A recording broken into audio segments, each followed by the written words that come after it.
Hello, my name is Maia Kobabe. I am the author of Genderqueer, a Memoir, which is one of the most challenged books in the United States right now. Genderqueer is the story of my life, starting at about age 2 until I turn around 28. It focuses specifically on memories that have to do with gender, identity, sexuality, and then coming out to family, friends, community, and sort of my career and professional life.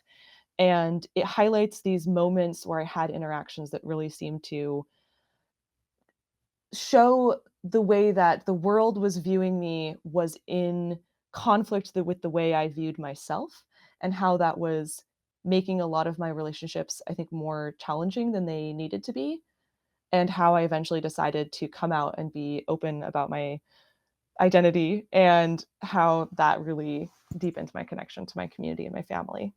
I almost didn't decide to write a memoir.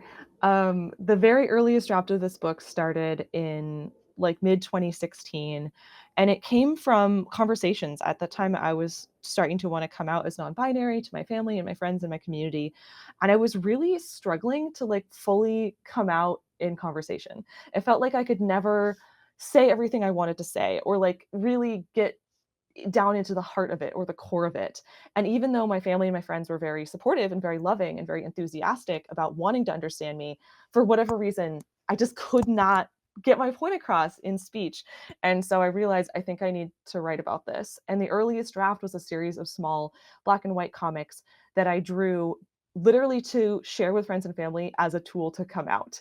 Like it wasn't a book draft, it was like part of my coming out process. And I wrote them and I emailed them to friends. I emailed them to like my extended family and my grandparents. And then I started posting them on social media. And right away, I started to get more responses to these small, like intimate, vulnerable journal comics than I had ever received to any previous writing I had published in my life, which was mostly fiction up to that point. But when I started really talking about the deep, vulnerable questions of my life, people really responded to it. And I started to get people saying things like, I didn't know anyone else in the world felt this way. I didn't know there was a word for this. I thought I was the only one. Like reading these made me feel less alone. Like really like powerful responses. And it was those responses that made me think, oh, well, maybe this material is worthy of a book or important enough for a book. And it was only after I'd been drawing these little journal comics and getting really like lovely, warm, supportive feedback for about a year that I even pitched it as a book to a publisher. So it really is kind of it started almost as like a series of like letters to my community that got turned later into a narrative. It was definitely a process to get ready to write this book, and that's why one of the opening scenes talks about this assignment that I got in grad school, which challenged me to write about something vulnerable, and I chose gender, and it was really hard, and it made me really uncomfortable, and I actually, I set that aside, and I didn't return to that topic for 3 more years, because I think I really had to grow into the person who was, like, ready to tell this story and to share this story. And I think a huge part of it, it helps that I was thinking, I am writing this for my family. I am writing this for my friends, for my community. And so I was writing it towards a really loving and supportive audience. And because so much of my desire was to be understood, to be known, to feel connected, to feel like I could express myself on like the most honest level and so build like better, deeper, stronger connections with people who I love and people who love me. And that's why I was able, I think, to be so honest, because I was like, I want the people who love me to know me. That's why I'm writing this book. And that helped a lot. I also journal. I'm a very prolific journaler. I filled probably 14 diary volumes in my teenage years and early 20s. And I think processing that through writing, it's almost like I had written a lot of like early draft stuff, the kind of like messier version in journals. And then when I was working on the book, one of the things I did is I reread all my high school diaries, which is an experience. Um, and then but I, like, pulled out every single moment that felt, like, really relevant to my theme, and I made that sort of like a bullet point outline, and that was part of what I used to, like, outline the book. And it was interesting when I looked over, like, the list of all the like, the memories that I had written down, it was a lot of things that at the time I had considered that, like, my deepest, darkest secrets, like, this is something I will never share with anyone. And that list of, like, deep, dark secrets became, like, the outline of the book.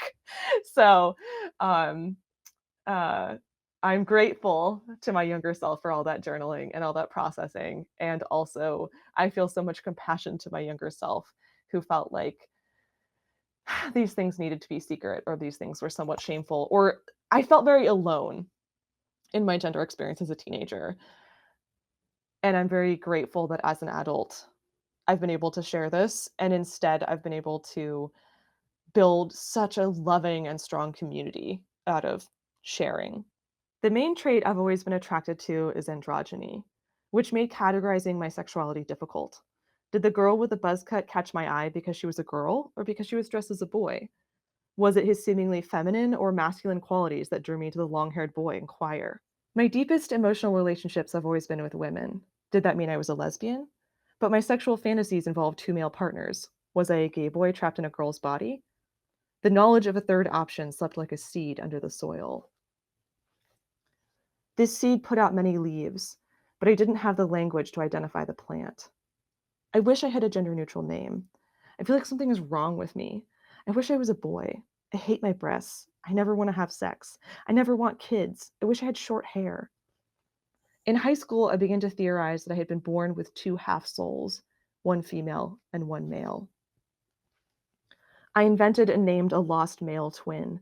It always felt like he should be a girl. If I could just find him, we would finally both feel like whole, complete people. The word transgender entered my vocabulary in the summer before high school. I noted in a journal entry on June 9, 2003, that there had been a lot of articles on gay issues in the San Francisco Chronicle, including a profile of a lesbian whose partner was taking testosterone and had switched to male pronouns. Over the next year, I also found articles on transgender magic in my mom's pagan magazines and gender rants in a pile of feminist zines given to me by a friend. But where do I fit into all of this? If I was trans, wouldn't I be saying I am a boy, not I wish I was a boy? Wouldn't I be more sure? And if I am trans, am I a gay boy or a straight boy or a bisexual boy? Except I'm not sure if I ever want to have sex. Does that mean I'm asexual? If I'm asexual, does my gender even matter? So I can just be a girl. But I don't feel like a girl. What am I? Quote from a journal entry I wrote in 2004 when I was 15. I don't want to be a girl. I don't want to be a boy either. I just want to be myself. I usually recommend the book for high school and above. I do think there might be some junior high readers that are ready for this, and indeed, I was already asking these questions and searching for these types of topics and answers when I was probably 11, 12. I started my period at age 11, and that is when my gender dysphoria and gender questioning really started, and I started feeling very alone and unsure of myself, and I think a book like this could have really, really helped me, especially when I was, like, around 12 and 13. Certainly by the time I was a freshman in high school, I was looking for this information, and I was really not finding it. I don't think the book is for children, but I do think that it is appropriate for teen readers, and also that libraries have books for all ages, and you shelve them with signage, and people browse and find the books that they need in a library. And not every book in a library is for every reader, but they still need to be available. It would have meant the world to me to find a book like Genderqueer as a teen reader. I would have been obsessed with it. I would have read it over and over. I probably would have got a copy and read it till the pages fell out. I would have told everyone about it, and it would have saved me like 10 years of questioning and confusion and uncertainty about who I was. And I could have known sooner more about who I am as a person. And because of that, like moved on to different questions, different learning, different experiences. Um, like earlier, if I had been able to read this kind of book and have some of these questions answered. I think the book is more vulnerable to challenges because it is a comic instead of being a prose novel. That is the power of images. They are more visceral sometimes than just reading something in words alone. And that's part of why I love comics, because I think there is a kind of unique power when you combine words and images. You can say something that you can't say with words alone. I also think that there are books that are far more graphic and explicit than mine that are just prose that no one is challenging. And that the fact that mine has images is definitely part of it. There is also a misconception, I think, that any book with pictures is for young readers, which is not true. Um, there are more and more comics that are written specifically for an adult audience, including some of the most awarded comics in this country, including Fun Home, Persepolis, Moz. These are all graphic memoirs that are meant for an adult reader, and are, explored in a visual medium. And I was definitely reading those books and thinking about them and being inspired by them when I was writing Genderqueer. There's only one scene with nudity and genderqueer, and it is during a pap smear exam at a doctor's office. And it's a routine exam that half the population is supposed to take about every 3 years. And interestingly, that is not the scene that most people highlight as saying why they're concerned with the book. I thought that was important because it was a it was an experience that was very stressful for me that I felt completely underprepared for. Like, no one had told me what to expect out of a pap smear exam or that I might find it painful. And it really caused me to think a lot about my gender, my body, my relationship to my own body, and what that might mean for me as like an adult and potentially in a sexual relationship. And I felt like that is one key scene of me growing up and becoming an adult and learning like who I am and how I'm going to be in the world. And that is also why I included all of the other scenes that touch on sexuality and sexual health, is because it's part of being a human in this world. And I don't think that nudity is inherently sexual. I also don't think that it should be shameful. And I also think that we could really do to talk more about bodies, how bodies work, sexuality, sex ed, sexual health.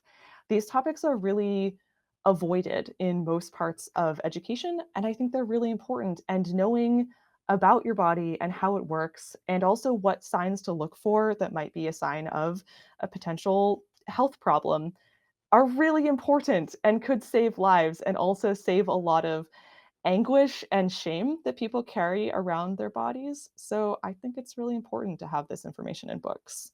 If I was going to redraw this book and change one thing, I would leave out all of the Harry Potter references. Those have not aged well.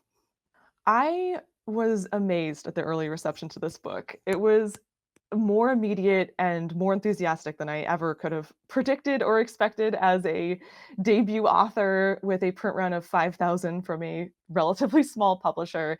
The first print run sold out the week of release, and I was very well supported specifically by librarians.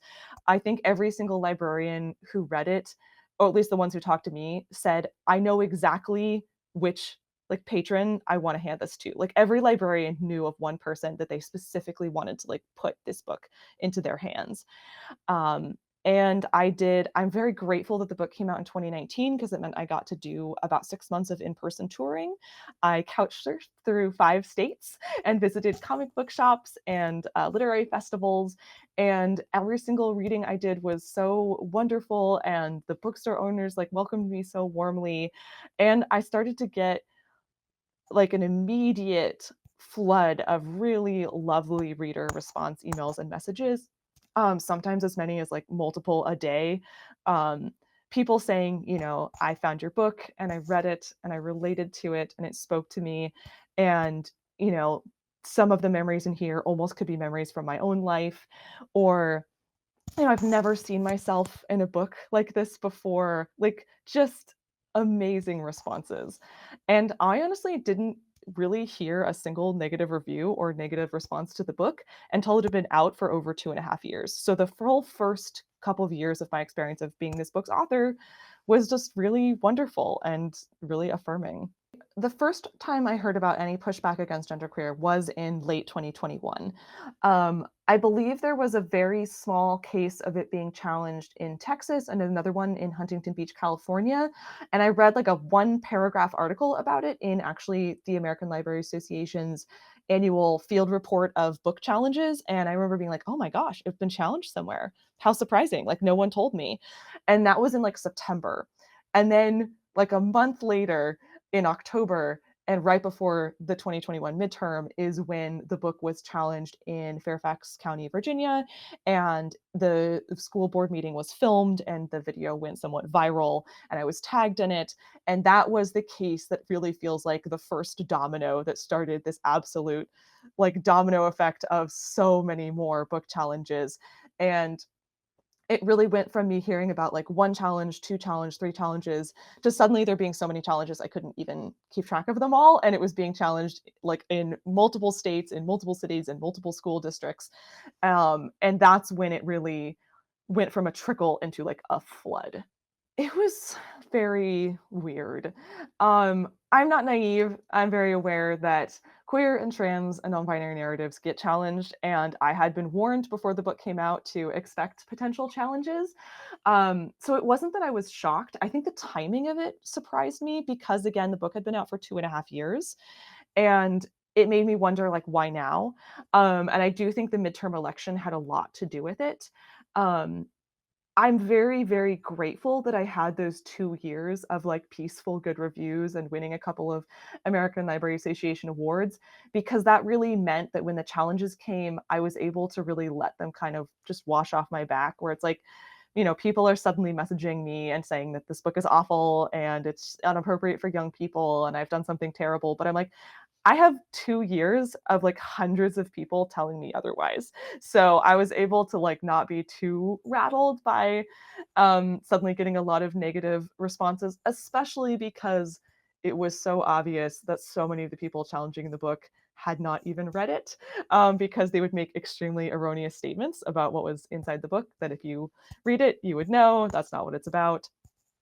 This is a very short book. I timed my mom. It took her 1 hour to read it.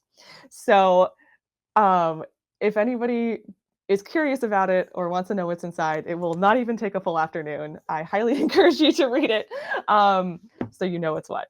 I do not take the critique personally in the sense that I think the people saying negative things about my book are correct or that it is a valid, statement about the quality of my work.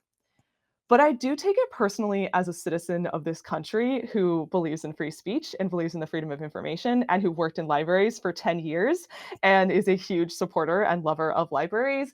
And I think that an attack on libraries, an attack on free speech is an attack on every single American citizen, myself included.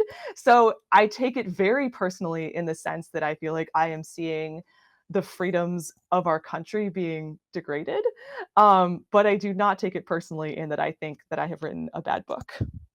The first year that Genderqueer was announced as the most challenged book, I was a little bit surprised. I thought it was going to be in the top 5 or the top 10, but it was still kind of weird to be like number 1. Um, it's just sort of hard to wrap your head around. Specifically, like, I wrote this book. It's about my real life. It talks about my real family and my friends and my community.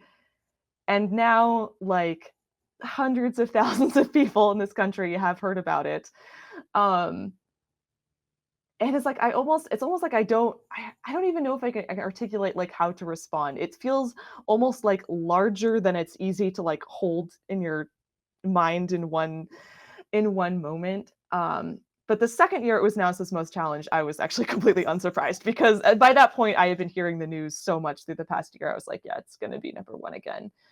Um, One thing that has been felt like a silver lining is it has meant that, like, many other authors who had faced challenges at high levels have really reached out to me and supported me. I got to meet Alex Gino, who was the author of the previously most banned book for 3 years before Genderqueer, now titled Melissa, previously called George. I got to meet Alex Gino, who is also a non-binary author, at an American Library Association event, and they gave me a big hug and were like, it was my turn before, it's your turn now. This is just this weird mantle that we didn't choose, but, like, it'll be somebody next, and you just keep writing and, like, keep going. And I think meeting another author who had been number 1 for a couple of years and receiving such, like, warm support, and also knowing that they've kept writing, they've kept going, they've had more books come out, their career continues. I was like, okay, We'll get through this. I'm very grateful that I had already written 90% of my second book before the challenges even started in those 2 years of peace. Um, so I feel like my second book is pretty much written untouched by considerations of censorship or challenges.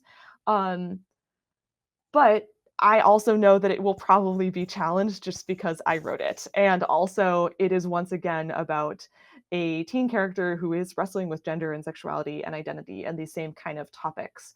Um, but I would say the challenges have not made me want to censor myself or avoid difficult topics, but have honestly only strengthened my resolve to continue writing queer and trans and non-binary stories probably for the rest of my career. I think that in some ways the challenges are a testament to the strength of my work.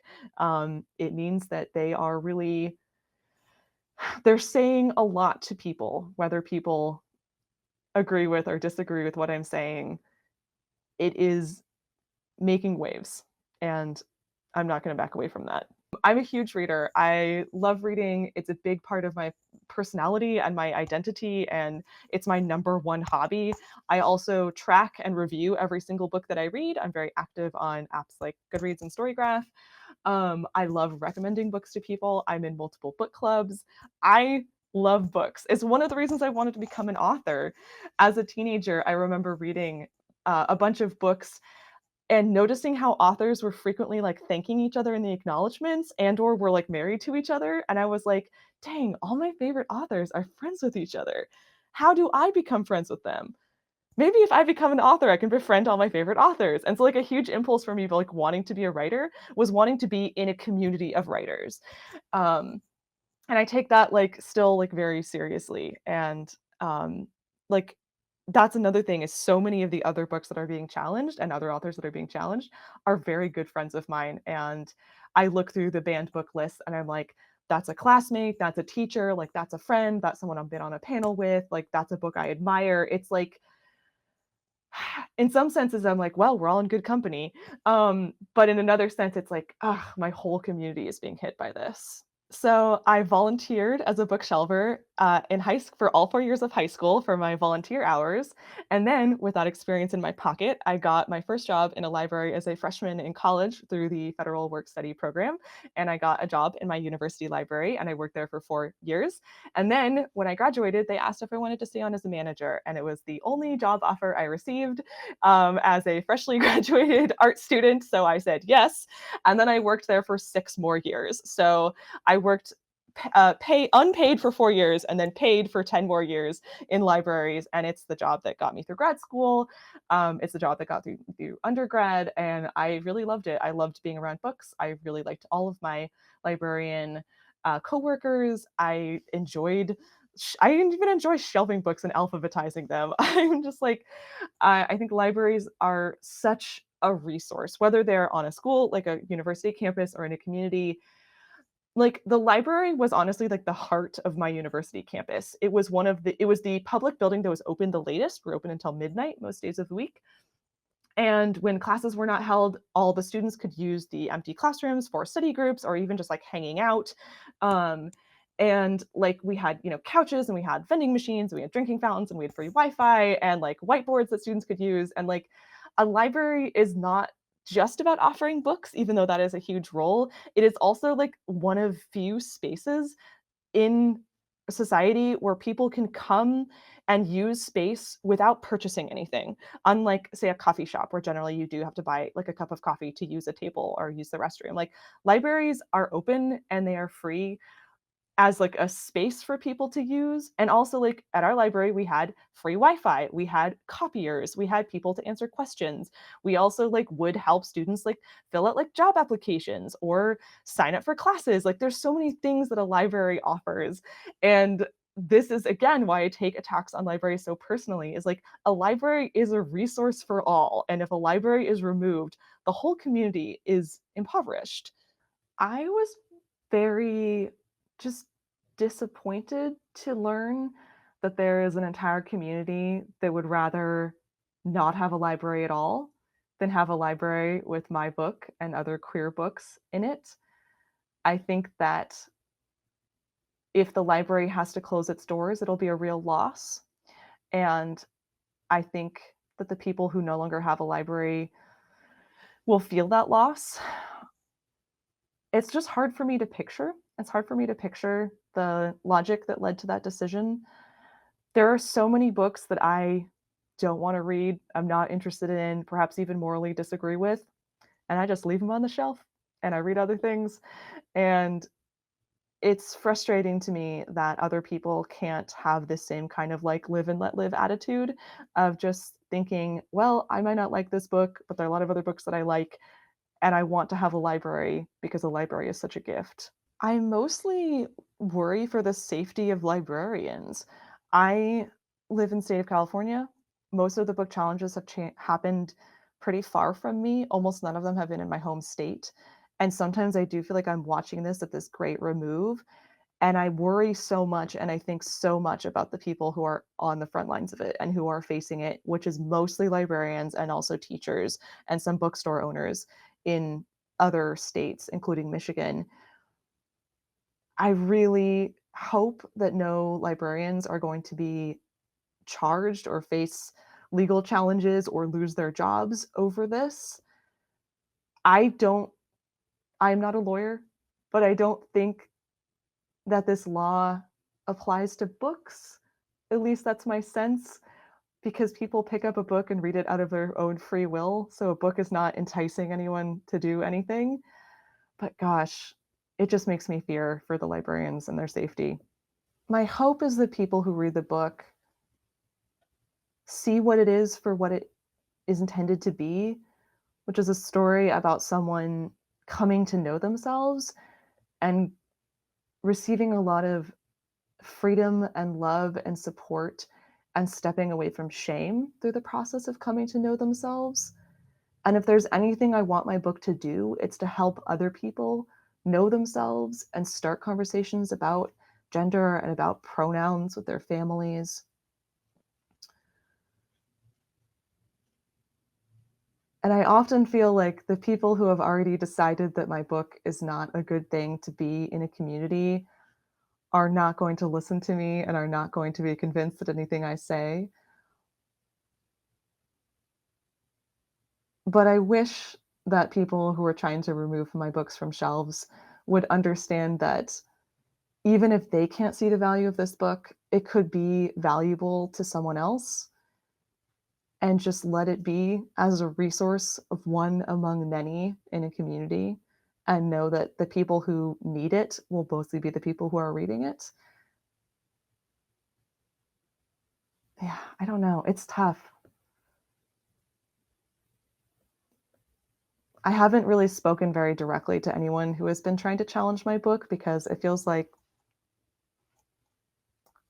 why are they going to listen to me? You know?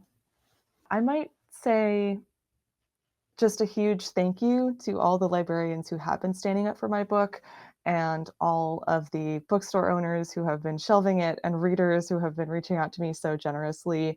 I've had a lot of people email me to say that they saw the book was challenged and because of that they went out and read it and then they really enjoyed it. And it's so lovely every time I hear that. Um, and I also want to say to any young person who read my book and did relate to it, and then maybe is feeling a little bit afraid or attacked because of the attacks on the book, the lovely and kind and supportive messages I have received have outnumbered the hate mail like 5 to 1 or sometimes even 10 to 1. And there are so many people who read this book and loved it.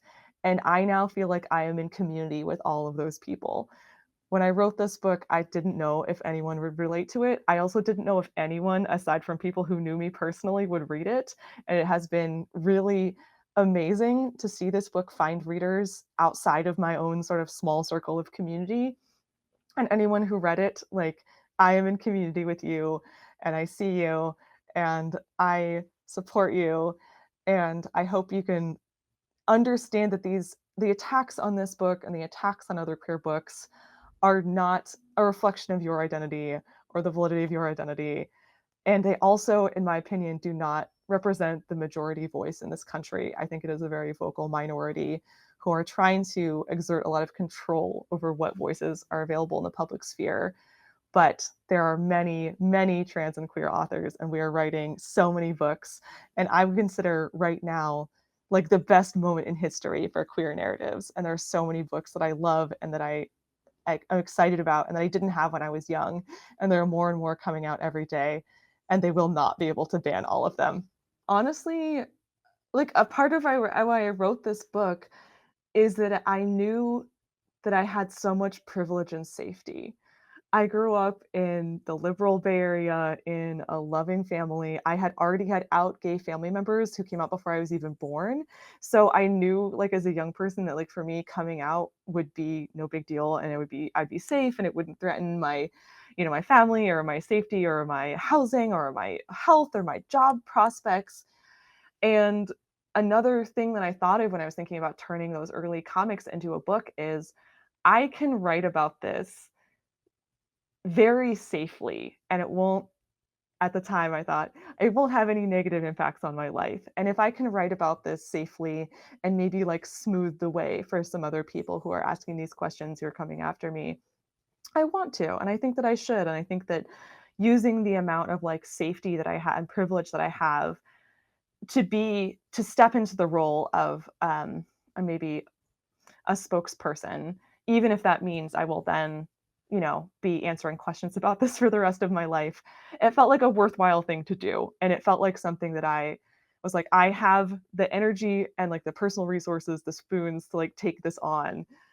And again, like despite the amount of like negativity and like chaos and media attention that has happened, I am still so grateful that I wrote this book, and I consider publishing this book one of the best decisions I made in my entire life, and it has completely changed the direction of my life, and it has brought me closer to so many people. Like, I have made friends with, like, readers and librarians and fellow authors because of this book, and this book, in many ways, like, achieved that goal of my teenage years of writing a book and, like, stepping into a community of authors and being able to be friends with more authors.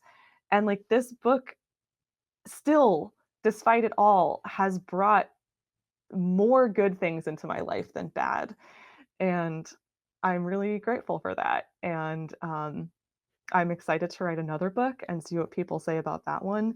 I'm excited to just be an out queer author for the entire rest of my life, and I love comics and I love writing, and because of this book, I now get to do that full time, and I probably will for the entire rest of my career, which is like another huge privilege that I am extremely grateful for. So, yeah, I don't know. There's a lot of good things in my life. There's a lot that I am grateful for. I feel very loved. I feel very supported. I have never felt alone in this at any point.